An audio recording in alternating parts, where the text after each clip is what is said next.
HLA-B27 ankylosing spondylitis या किसी भी प्रकार का गठिया बाई पेन रोग हो, वो अपनी लाइफ में क्या गलतियां कर रहे हैं जिससे वो कभी ठीक नहीं हो पाते हैं। सबसे बड़ी गलती है उनका ये सोचना।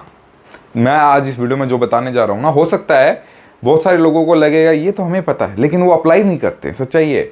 और बहुत सारे लोगों को नहीं पता है, ठीक है, और वो अपनी लाइफ को इस मोड़ पर ले आते हैं कि उनको ऑपरेशन कराकर अपनी लाइफ बर्बाद करनी पड़ती है, ठीक है, या बोन्स जॉइंट चेंज कराना। इस सिचुएशन में हमें जाना ही क्यों है? इस सिचुएशन से पहले क्यों ना ठीक हो जाए, कुछ ऐसा किया जाए। देखिए, 3 तरीके हैं अगर आप चाहते हैं कि आप ऐसी स्टेज तक ना पहुंचें जहां आपको ऑपरेशन कराना पड़े या बोन चेंज जॉइंट रिप्लेसमेंट जैसी कंडीशन आए। अब एज हो गई है, घिस चुके हैं, वो चीज़ अलग है, लेकिन नौजवान युवा ही ख़त्म होते जा रहे हैं। कैसे? देखिए, ये बीमारियां होती हैं, इसमें सबसे बड़ा ट्रैप क्या होता है, कोई भी पेन किलर, कोई भी एलोपैथिक मेडिसिन लंबे समय तक वो चीज़ें खाई जाती है ना, तो ऑब्वियसली बात है आपकी हड्डियाँ ख़राब होती हैं, आपकी किडनी लीवर कितनी चीज़ें प्रॉब्लम क्रिएट होती हैं आपके शरीर में। आपको ये चीज़ सोचते ही नहीं हो। आपने जैसे भी पेन हो रहा है, आपने ले ली पेन किलर, आराम है, ठीक है, लेकिन अगर आप कब तक खाओगे ये चीज़ देखिए, क्योंकि हमेशा एक पेन किलर का, एक डोज का एक लिमिट होता है, ठीक है। उसके बाद वो डोज बढ़ाई जाती है, फिर उसके बाद वो और कई बार ऐसे पेशेंट भी ये वीडियो देख रहे होंगे जिनके कोई भी पेन किलर काम ही करना ही बंद कर चुकी है। ये सच्चाई है, ठीक है। और उनको क्या कहा जाता है कि आपके कर देते हैं रिप्लेसमेंट बोन ही, क्योंकि उस वक्त वो फ्यूज हो चुकी होती है, जॉइंट फ्यूज हो चुके होते हैं, बोन खराब हो चुकी होती हैं, क्योंकि आपने वक्त खराब किया है, खा के केमिकल खा के आपने वक्त खराब किया। उस वक्त में आप क्या कर सकते थे जिससे ये चीज़ें आपको नेचुरल तरीके से सही हो सकती थी? 2-3 चीज़ें कर सकते हो, ठीक है। योगा जरूरी है, अच्छा है, कर सकते हो तो, नहीं कर सकते हो तो कोई फोर्स भी नहीं है। अगर आपका वजन नॉर्मल है तो, आपकी हिम्मत नहीं है तो।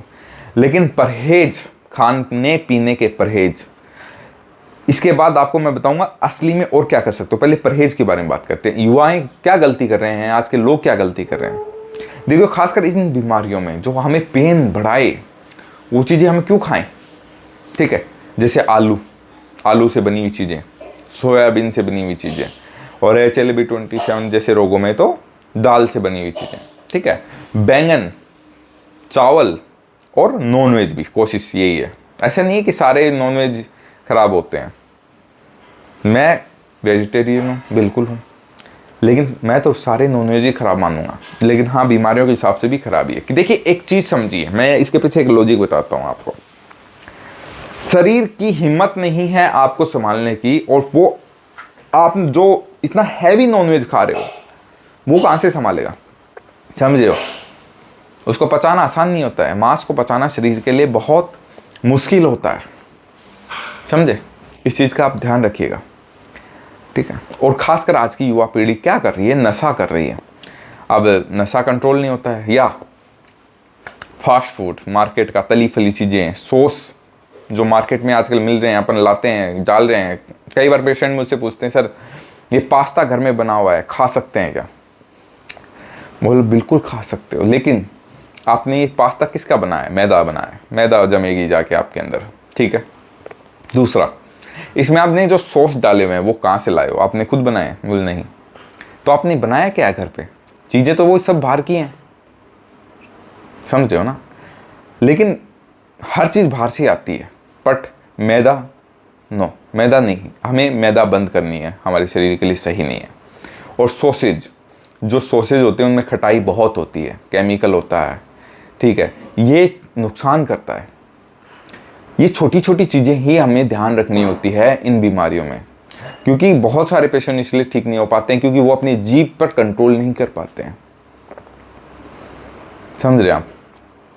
फिर आता है आयुर्वेदिक की तरफ आप।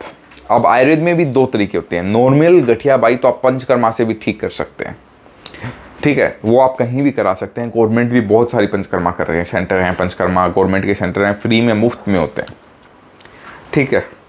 लेकिन जब पेशेंट हर तरीके से थक जाता है तब आयुर्वेद में भी बहुत सारे लोग क्या करते हैं, स्टेरॉइड देने लग जाते हैं। अब वहाँ भी लोग परेशान हो जाते हैं, क्योंकि पेशेंट को जल्दी रिलीफ चाहिए। मेरे पास आते हैं, सर 1 महीने में रिलीफ मिल जाएगा। मैंने बोलता हूँ नहीं मिलेगा। क्यों नहीं मिलेगा? क्योंकि मेरी दवाइयों को और टाइम लगता है आपके शरीर में जाके काम करने में। रिलीफ मिलना यानी कि आपको कहने का अर्थ है पेन में आराम मिल गया, आपके जकड़ाहट में आराम मिल गई, वो नहीं मिलता है।